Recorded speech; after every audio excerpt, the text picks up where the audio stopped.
우리나라 이제 그 회계 기준이 지금도 아마 남아 있을 겁니다. 이 네이버 금융 같은 데 보시면 어떤 종목 이렇게 딱 치고 들어가면 재무제표가 있을 거예요.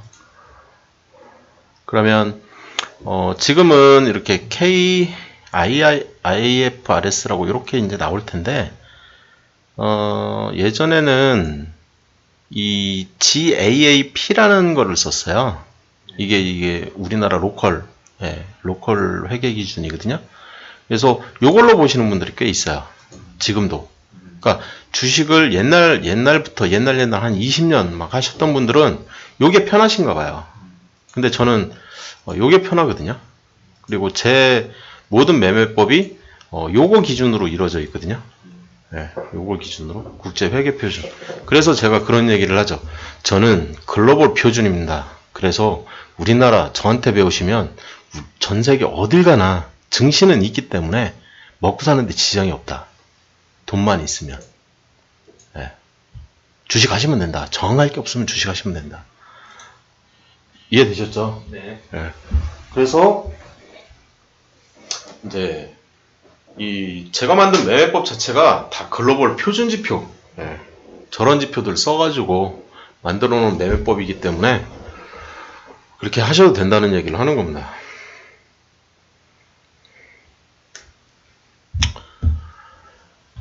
그 다음에 이제 재무제표 이제 쭉 보고 있는데요. 재무상태표. 재무상태표라는 거는 이제 처음에 나오는 게 이제 자산이라는 개념이에요. 자산. 이 자산은 유동부채와 비유동부채로 나뉘는데 또 다르게 나눌 수가 있어요. 자산을 부채와 자본으로 나눌 수 있어요. 그렇다는 얘기는 이 부채 안에는 유동부채와 비유동부채가 있겠죠. 그죠? 자본 안에는 유동자본과 비유동자본이 있을 거고요. 이렇게 생각을 하시면 되는 거거든요. 남의 돈으로 구입을 했든 내 돈으로 구입을 했든 그러니까 부채죠. 남의 돈이라는 거는 내 돈이라는 거는 내 이제 순자산 얘기를 하는 거고 모두 자산이라는 개념이에요. 그래서 부채를 갚아버린다는 개념은 부채를 갚았어. 그러면 내 자산이 줄어들게 돼버려요. 이해되셨죠? 네. 부채를 갚으면 내 자산이 줄어들어요. 내 자산이 준다는 얘기는 PBR이 어떻게 될 것 같아요? 나빠지겠죠. 그죠? 부채가 많은 게 좋다는 거죠. 어떻게 보면. 근데 너무 많으면 한 방에 훅 갈 수가 있어요. 그래서 저 같은 경우에는 이제 부채 비율을 보는 건데 이 부채 비율이 너무 높으면 저는 별로 비추거든요. 그래서 저 같은 경우에 은행주를 아예 안 해요. 우리나라 은행들이 제가 보기에는 앉아서 그냥 너무 편하게 돈을 벌고 있거든요. 그래서 외국계 기업이 조금만 들어와도 바로 그냥 날아갈 만한 은행들이 너무 많아 보이는 거예요. 제가 보는 관점에서는. 그래서 저는 은행주 투자는 절대 안 하거든요. 그런 관점에서 이제 바라보시면 될 것 같아요. 그래서 부채를 상환하는 회사는 저는 개인적으로 투자는 좀 안 했으면 좋겠다. 대표이사가 자기 능력이 없어요. 요거를 알려주는 대표적인 사실이라고 생각을 해요. 왜? 그 부채를 갚을 만한 돈으로 다른 사업을 더 할 수도 있는 거거든요. 그러니까 파이프라인을 하나를 더 구축을 하는 게 더 낫다는 얘기예요. 이 회사에 돈이 벌릴 만한 사업을 더 벌려야 되는 거지, 그 돈을 이용해서. 그러면 저쪽에서도 이제 돈이 들어오고 이쪽에서도 돈이 들어올 거란 말이에요. 아니면 하다못해 저쪽에 돈 잘 버는 회사를 그냥 M&A 쳐버리면 되거든요. 근데 그럴 능력이 없다는 거거든요, 지금. 부채를 갚아버렸다는 얘기 자체가.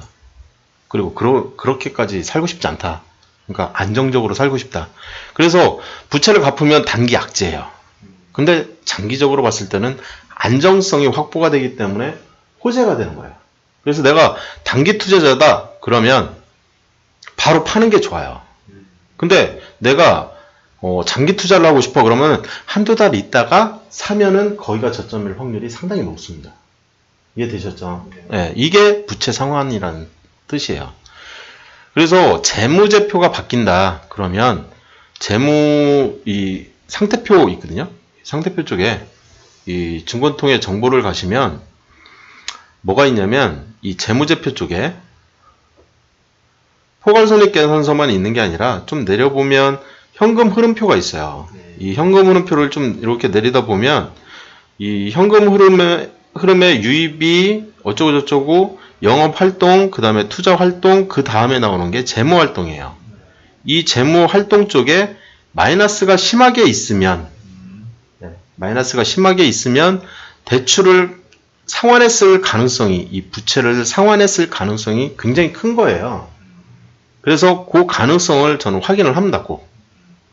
이해되셨죠? 네. 네.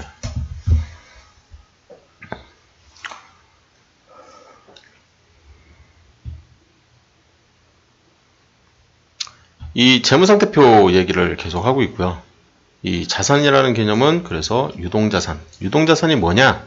1년 이내에 현금화할 수 있는 자산이다. 디파인이 정확하게 이렇게 되어 있습니다.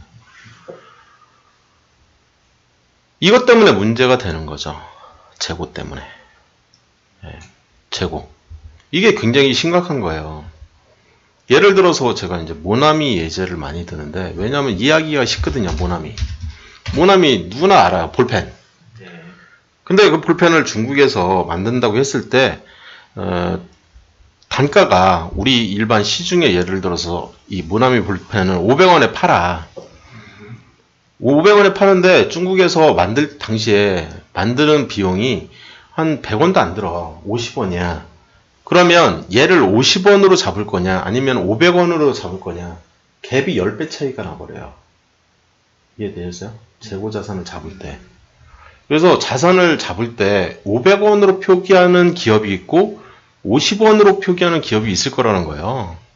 이 재고자산의 가격을 부풀리는 방법이라는 게 그런 얘기거든요. 한 방에 훅 들어오죠. 그냥 상식이에요. 그냥 상식적으로 제가 설명을 하는 거니까. 팔면 돈이 되죠. 근데 못 팔아서 문제인 거지. 못 팔아서 이제 막 공짜로 막 나눠준단 말이에요. 그래서 빵원이 될 가능성이 있는 애들이죠. 그죠? 얘네들이. 그래서 위험한 거죠. 볼 줄만 알면 돼요. 그래서 그런 애들이 뭐가 있냐라고 했을 때 되게 많아요. 현금성 자산. 얘네들은 그나마 나은데 이 단기 금융상품도 나름 괜찮아요. 예적금 얘기하는 거니까. 근데 이 주식이 있어요. 주식. 예를 들어서